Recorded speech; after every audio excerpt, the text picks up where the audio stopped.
नमस्कार दोस्तों, आज के वीडियो में हम लोग बात करने वाले हैं एसएससी-जीडी में जो CISF, CRPF, NIA, SSF, SSB, ITBP, AR का जो पोस्ट होता है, जो कि एसएससी-जीडी जिसका एग्ज़ाम कंडक्ट कराती है, उसका सिलेक्शन प्रोसेस क्या होता है, उसमें क्या क्या होता है, आज मैं पूरे डिटेल में आपको बताने वाला हूँ। तो आप भी अगर एसएससी-जीडी की तैयारी कर रहे हैं, नए स्टूडेंट लोगों को पता नहीं रहता कि एसएससी-जीडी एक्चुअली होता क्या है, इसके अंदर सिलेक्शन कैसे होता है लोगों का, इसमें क्या क्या क्राइटेरिया से गुजरना पड़ता है। कुछ लोग को ये बहुत आसान लगता है, तो कुछ लोग को बहुत ही भारी लगता है कि कैसे इसका सिलेक्शन प्रोसेस होता है। जानकारी के बिना मतलब आदमी कुछ भी करता है।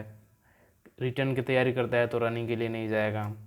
इसमें रनिंग की बात करें, कितना किलोमीटर रनिंग होता है, कितना मिनट टाइम दिया जाता है, तो सारे डिटेल में आज आपको मैं बताने वाला हूँ कि आप इसमें जॉब कैसे ले सकते हैं, ये इजी है या आसान है, इसका एग्ज़ाम कैसे होता है, क्या कहाँ से क्वेश्चन पूछा जाता है, सारा डिटेल में हम लोग बात करेंगे। मेडिकल में कौन कौन सा पार्ट चेक होता है, क्या क्या डॉक्यूमेंट लगता है, डॉक्यूमेंट वेरिफिकेशन का टाइम, ए से जेड तक मैं आप लोगों को बताऊँगा। अगर आपको नहीं मालूम है तो आपको पूरी जानकारी हो जाएगी। अधूरा जानकारी रखना बहुत ही खतरनाक होता है, तो आप लोग पूरा जानकारी रखिए और मैं आपको बताऊंगा वो डॉक्यूमेंट आप लोग बनवा लीजिए ताकि डॉक्यूमेंट वेरिफिकेशन में किसी प्रकार का दिक्कत ना आए। तो चलिए, सबसे पहले हम लोग बात करेंगे रिटर्न की। रिटर्न एग्ज़ाम एक्चुअली होता क्या है, रिटर्न एग्ज़ाम एक्चुअली होता क्या है, इसमें क्या क्या आता है। तो बात करते हैं सबसे पहले एसएससी-जीडी में सिलेक्शन कैसे होता है, इसका प्रोसेस कैसे होता है सिलेक्शन का। देखिए, इसका 3 प्रोसेस होता है। पहला जो होता है एग्ज़ाम होता है सीबीटी एग्ज़ाम, जिसको बोलते हैं कंप्यूटर बेस्ड टेस्ट होता है। दूसरा इसका फिज़िकल होता है, फिज़िकल के बाद मेडिकल होता है, फिर आपका फाइनल सिलेक्शन होता है। तो देखिए, सबसे पहले बात करते हैं एसएससी-जीडी के अंदर आता है वो सीआईएसएफ आता है, सीआरपीएफ आता है, एनआईए आता है, एसएसएफ आता है, एसएसबी, आईटीबीपी और एआर यानी असम राइफल आता है। इसमें लगभग 7 से 8 पोस्ट आता है, 7-8 पोस्ट इसमें आता है। तो इसका एग्ज़ाम होता है, सबसे पहले सीबीटी एग्ज़ाम होता है। इसमें क्या रहता है, 100 क्वेश्चंस पूछा जाता है, जिसका टाइम आपको 90 मिनट दिया जाता है। 100 क्वेश्चन आपको अटैम्प्ट करना रहता है 90 मिनट में।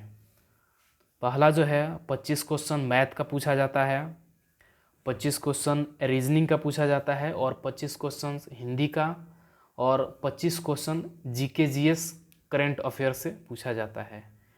तो जीके जीएस में जैसे आ गया हिस्ट्री, आ गया ज्योग्राफी, पॉलिटी, इकोनॉमिक्स और करंट अफेयर्स, और जीएस के आ गया बायोलॉजी, आ गया फिजिक्स और केमिस्ट्री।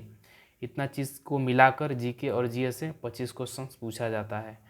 तो चारों को अगर मिला दे तो पूरा हो जाता है हमारा 100 क्वेश्चंस। 100 क्वेश्चंस के लिए हमें मिलता है 90 मिनट टाइम। और देखिए, जो भाई हिंदी में एग्ज़ाम नहीं देना चाहते, वो इंग्लिश में देना चाहते हैं, तो इंग्लिश भी आप वहाँ लैंग्वेज रहता है, 2 ही लैंग्वेज रहता है, हिंदी और इंग्लिश। और जो हमारा एक पोर्शन होता है वहाँ पे हिंदी का 25 क्वेश्चन पूछा जाता है। अगर आप चाहते हैं, आपका इंग्लिश अच्छा है, आप उसको इंग्लिश में देना, तो इंग्लिश भी दे सकते हैं उसके जगह पे, 25 क्वेश्चन आपको इंग्लिश का मिल जाएगा। और जो स्टूडेंट पूरे पेपर को ही इंग्लिश लैंग्वेज में देना चाहते हैं, तो वहाँ पे सिलेक्ट करना होता है। एग्ज़ाम में जब आप बैठिएगा तो वहाँ पे ऑप्शन आता है कि आप किस लैंग्वेज में एग्ज़ाम देना चाहेंगे। आपको वहाँ पे बैठिए एग्ज़ाम में, तो वहाँ पे ऑप्शन आता है कंप्यूटर पे, आप उसको टिक कर सकते हैं। आपका पूरा जो पेपर आएगा वो इंग्लिश में ही आएगा। अब देखिए, यह एग्ज़ाम होता है, तो यहाँ से स्टूडेंट जो क्वालिफाई होते हैं, इस एग्ज़ाम के बाद आपका जो होता है, यहाँ से जो भी स्टूडेंट क्वालिफाई होते हैं, मेरिट लिस्ट बनता है। मेरिट बोलते हैं इसको, मतलब एक ये आता है पीटी के लिए मेरिट लिस्ट आता है, मतलब इसके बाद पीटी होता है, एक लिस्ट आता है, उसमें आपका नाम रहता है, तो उसमें आप सेलेक्ट होते हैं तो आप पीटी के लिए क्वालिफाई होते हैं। तो देख लीजिए, इसमें क्या होता है, 12 गुना कैंडिडेट को बुलाया जाता है, मतलब एक सीट पर 12 लोगों को बुलाया जाता है। जैसे 2021 में कैसा था, 25,271 सीट था, तो 25 में आप लोग सीधे 12 से गुना कर लीजिए, तो लगभग 2,70,000 72,000 स्टूडेंट को 2021 में बुलाया गया था। तो फिज़िकल के लिए जो होता है वो 12 गुना स्टूडेंट को इसमें बुलाया जाता है। इसके बाद फिज़िकल में क्या होता है, 5 किलोमीटर रनिंग होता है, उसका एडमिट कार्ड आता है। 5 किलोमीटर रनिंग होता है जिसका टाइमिंग 24 मिनट आपको दिया जाता है। तो देखिए क्या होता है, अगर आप लोग 24 मिनट के अंदर 5 किलोमीटर रनिंग क्वालिफाई कर रहे हैं, आप स्लो दौड़िए या फास्ट दौड़िए उनको कोई मतलब नहीं रहता है। बस आपको क्या रहता है कि 24 मिनट के अंदर आपको 5 किलोमीटर रनिंग क्वालिफाई करना है। तो आपको पूरा 24 का 24 मिनट टाइम दिया जाता है, इसमें टाइम की कटौती नहीं किया जाता है। यह आर्मी की तरह नहीं है कि आपको जैसे 10 बंदे घुस गए तो रस्सी खींच दी, अभी टाइम हुआ ही नहीं। तो ऐसा नहीं है, ये आपको चाहे 100 बच्चों को दौड़ा रहा है तो 100 में 100 घुस गए 24 मिनट के अंदर तो सबको क्वालिफाई कर दिया जाएगा। ऐसा नहीं है कि 50 घुसे तो बंद कर दिया जाएगा। तो आपको पूरा फुल टाइमिंग मिलता है यहाँ पे। तो लगभग मैं बात करूँ कितने बच्चे क्वालिफाई होते हैं, तो देखिए लगभग इसमें 60%, 50 से 60% बच्चे फिज़िकल क्वालिफाई कर लेते हैं। मतलब 100 बंदों को अगर बुलाते हैं ना तो लगभग 110, 120 स्टूडेंट आराम से फिज़िकल को क्वालिफाई कर लेते हैं। और इसका फिज़िकल की तैयारी के लिए आपको मतलब 1 से 2 महीना काफ़ी है। जिनका ज़्यादा वेट है उसे उनको 2 से 3 महीना लगता है, क्योंकि उनको वज़न कम करना रहता है।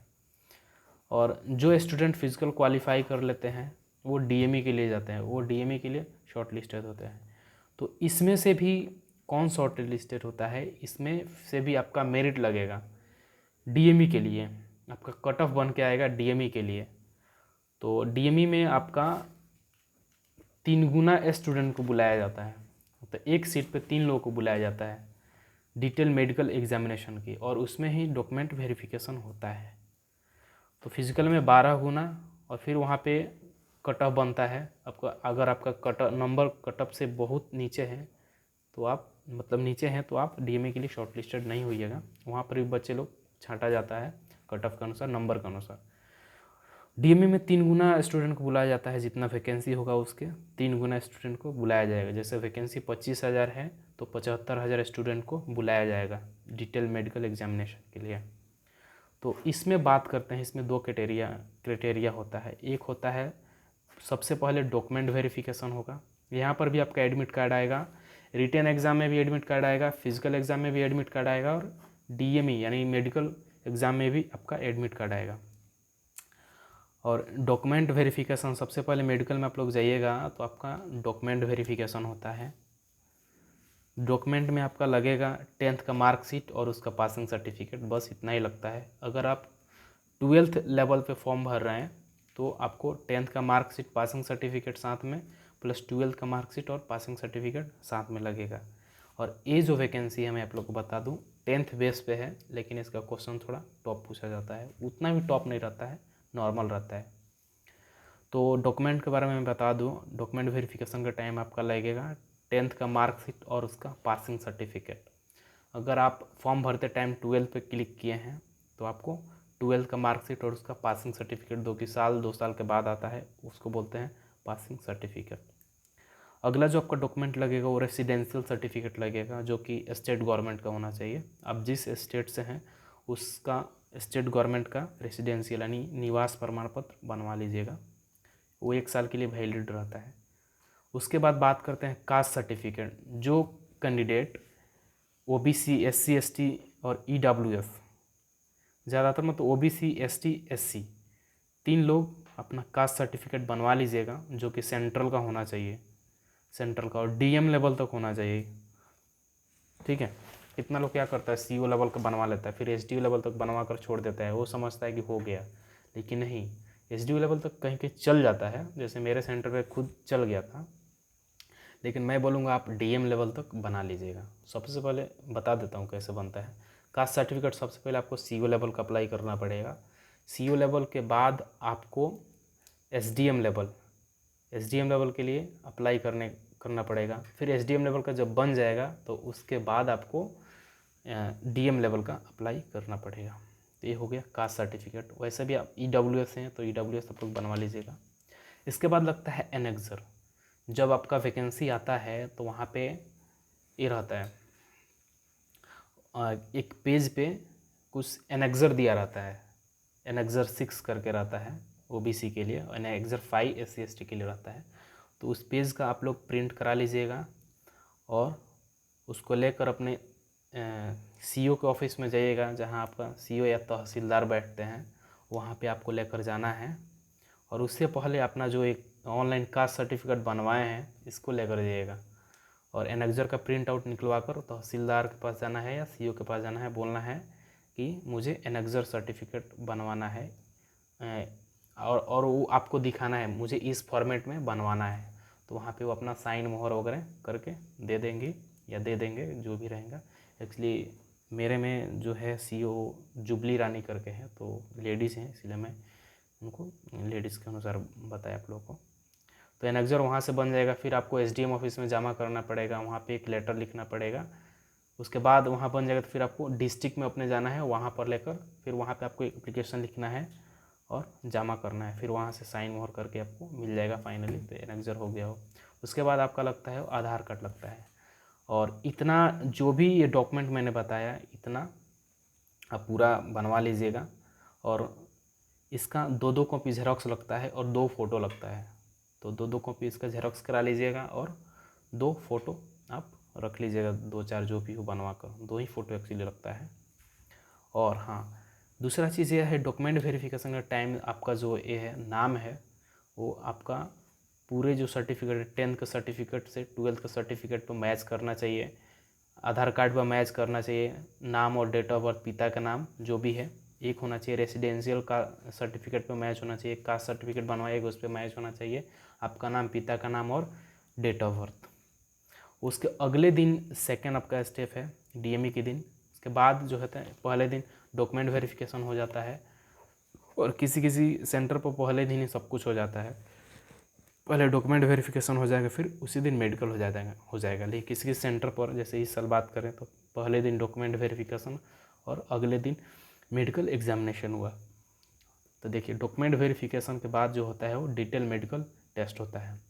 तो हमारे पूरे बॉडी का टेस्ट किया जाएगा, जो भी आँख, कान, नाक, दांत जो भी है, इधर कहीं कटा फटा तो नहीं है, उंगली चेक किया जाएगा कहीं उंगली टूटा फूटा तो नहीं है, इस तरह से आपके हाथ से पसीना तो नहीं आ रहा है, पूरा ऐसा हाथ ऐसे चेक किया जाएगा, आपका हाथ इधर टेढ़ा तो नहीं है, टेढ़ा है तो ज़्यादा टेढ़ा तो नहीं है, थोड़ा बहुत रहता है तो चल जाता है। पैर टूटा तो नहीं है, पैर का उंगली 5-5 है, कहीं टूटा तो नहीं है, ये सब। और बवासीर वगैरह चेक किया जाता है। ऐसे करके दांत पूरा देखते हैं डॉक्टर टॉर्च लगा के, कान में मशीन लगा कर देखते हैं पूरा, और ये सब गर्दन वगैरह पीछे से झुका के रीढ़ का हड्डी चेक किया जाता है, हाइड्रोसिल्स वगैरह देखा जाता है, और डिस्टेंस विजन चेक होता है, कलर विजन टेस्ट चेक होता है, और फिर ब्लड होता है, blood test, urine test, chest का एक्सरा होता है। तो ये सब होता है। ये सब होने के बाद अगर आप फिट हैं तो आपको फिट कर दिया जाएगा। और इसके बाद आता है 4th नंबर पे मेरिट लिस्ट। तो मेरिट लिस्ट में मात्र एक सीट पे एक ही बंदे को सिलेक्ट किया जाता है। तो आपका अगर नंबर अच्छा खासा है तो आप आराम से जॉब ले सकते हैं। और इसमें भी रहता है चॉइस चूज़ करना है कि आपका फर्स्ट चॉइस क्या रखे हैं, सेकंड चॉइस क्या है, थर्ड चॉइस क्या है। अगर फर्स्ट चॉइस के अकॉर्डिंग आपका नंबर है तो फर्स्ट चॉइस आपको मिल जाएगा। अगर फर्स्ट चॉइस के अकॉर्डिंग आपका नंबर नहीं है, कम है, तो आपका सेकंड चॉइस में देखा जाएगा आपका सेकंड चॉइस क्या है। अगर सेकंड चॉइस में मैच करता है तो आपको दे दिया जाएगा। अगर आपका जैसे मेरिट बना, मेरिट लिस्ट में आपका नाम ही नहीं है, आपका नंबर कम है, तो आपका सिलेक्शन नहीं होगा। जैसे मान कर चलिए कट ऑफ गया है 70 और आपका नंबर है 65, तो आप पहले ही छट गए, तो आपका सिलेक्शन नहीं होगा। कट ऑफ से आपका नंबर ऊपर होना चाहिए। तो यह ऐसा होता है SSC GD में सिलेक्शन, जो भी उसमें पोस्ट है। तो यह सारा जो काम होता है, एग्ज़ाम लेने का जो काम होता है SSC का होता है। SSC एक प्रकार का बोले तो बोर्ड है, बोर्ड टाइप है, जैसे Bihar board, Delhi board, Maharashtra board ऐसा होता है। तो एक प्रकार का ये एग्ज़ाम लेता है, केवल एग्ज़ाम कंडक्ट कराता है, और इसका ज़्यादातर एग्ज़ाम TCS ही लेता है। तो SSC GD यह एग्ज़ाम कंडक्ट कराकर इसके बाद फिज़िकल वगैरह के लिए CRPF वगैरह को सौंप देता है। तो CRPF जो है उसका फिज़िकल कंडक्ट कराती है, अलग अलग, जैसे SSB भी कराती है, या जो भी है CISF BSF वगैरह लोग जो भी है आपका कैंप में कराया जाता है। उसके बाद डिटेल मेडिकल एग्जामिनेशन होता है। उसके बाद फिर SSC आयोग क्या करती है, उसका कट ऑफ बनाती है। जो भी स्टूडेंट मेडिकल क्वालिफाई करते हैं उनका कट ऑफ बनाती है आगे, और फिर जो भी स्टूडेंट सेलेक्ट होते हैं उनको फिर कैटेगरी जैसे CISF CRPF NIA पोस्ट के अनुसार उनको फिर सौंप देती हैं डॉक्यूमेंट वगैरह। तो ऐसा होता है SSGD में सिलेक्शन। तो यह रहा, अगर आप भी SSCGD का तैयारी कर रहे हैं तो प्लीज़ अच्छा से तैयारी कीजिए, मैं तो यही बोलूँगा, क्योंकि मैं भी SSGD का ही स्टूडेंट हूँ। 2021 में मैंने भी क्वालिफाई किया है। मैंने भी पढ़ने में जी जान लगा दिया था। मैं ज़्यादा दिन तो नहीं, लेकिन 1 साल ही कंपटीशन की तैयारी किया हूँ मन से, और पहले अटैम्प्ट था मेरा ये SSGD 2021, और मैंने पहले ही अटैम्प्ट में क्वालिफाई कर लिया। और आज मेरा मेडिकल हो गया है, और मेरा जो एरिया है वो नक्सल और बॉर्डर दोनों में पड़ता है, और मेरा जो नंबर है वो लगभग 71 नंबर है टोटल। मेरे एरिया के कटअप से लगभग मेरा 18 नंबर से ज़्यादा ही है, तो 18 प्लस है, कटअप से मेरा नंबर ज़्यादा है। तो मेरा सिलेक्शन तो हो जाएगा शायद, देखिए आगे क्या होता है। अभी मेरिट लिस्ट नहीं आया है, मेरिट लिस्ट आएगा तो पता चलेगा। तो प्लीज़ आप लोग भी तैयारी कीजिए, क्योंकि सरकारी नौकरी इतना आसान नहीं है जितना कि हम लोग सोचते हैं। कंपटीशन बहुत ज़्यादा है। हमारे टाइम में लगभग कंपटीशन था 285 लड़के पर सीट पर थे। 285 स्टूडेंट पर सीट कंपटीशन था, मतलब एक सीट के ऊपर 285 लोग थे। लगभग इसमें 71 लाख फॉर्म भरा गया था 25,000 वैकेंसी पर। तो आप लोग 71 लाख से लाख को सीधे 25 से डिवाइड करके देख लीजिए, कंपटीशन का पता चल जाएगा। तो मन लगाकर तैयारी कीजिए, मैं तो यही बोलूँगा। आपका जितना दुख दर्द, पैसे के लिए आप जितना तड़पते हैं तरसते हैं, वो सारा दूर हो जाएगा। आपका फैमिली बैकग्राउंड जो भी है वो सब चेंज हो जाएगा यार। मन से पढ़ाई एक बार कर लीजिए, एक बार अगर सिलेक्शन हो गया ना तो आपका पूरा बैकग्राउंड ही चेंज हो जाएगा।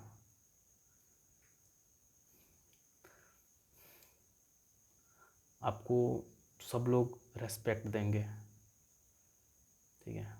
आपके माँ बाप को रेस्पेक्ट देंगे, आपके घर में जो भी रहेगा सबको लोग रेस्पेक्ट देंगे। एक बार अगर आपका जॉब हो जाता है तो पैसे की कभी कमी नहीं होगी।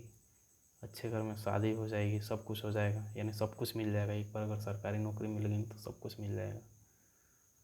देश की सेवा में आप जाइएगा, देश की सेवा करने का मौका मिलेगा, पूरी दुनिया आपको याद करेगी, रेस्पेक्ट मिलेगा। जहाँ जाइएगा शान से जिएगा, शान से जाइए, किसी प्रकार का डर नहीं, पुलिस है वो कुछ नहीं, किसी प्रकार का डर नहीं। शेर बन कर जिएगा लाइफ में, मेहनत कीजिएगा तभी शेर बनकर जिएगा। ऐसे मोटिवेट होइए, याद कीजिए वो बुरे दिन को, पढ़िए, मन लगाकर पढ़ाई कीजिए यार।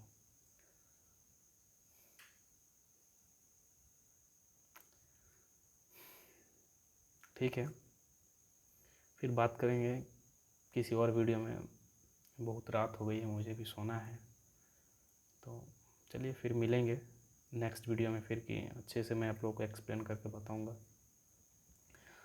और SSGD के बारे में आप लोगों को कुछ भी पूछना है तो प्लीज़ आप लोग कमेंट में ज़रूर पूछिए, मैं उसका रिप्लाई करने की कोशिश करूँगा। अगर आप मुझसे बात करना चाहते हैं तो डिस्क्रिप्शन में लिंक है इंस्टाग्राम का, आप मुझसे बात कर सकते हैं मैसेज करके, या मेरा एक ग्रुप है टेलीग्राम ग्रुप, उसमें बहुत सारे स्टूडेंट जुड़े हुए हैं SSGD वाले। अगर आप भी जुड़ना चाहते हैं तो लिंक उसका मैं दे दूँगा डिस्क्रिप्शन में, आप जुड़ जाइएगा। चलिए मिलते हैं फिर नेक्स्ट वीडियो में, तब तक के लिए जय हिंद, जय भारत। आप लोग पढ़िए और अपने सपनों को साकार करिए।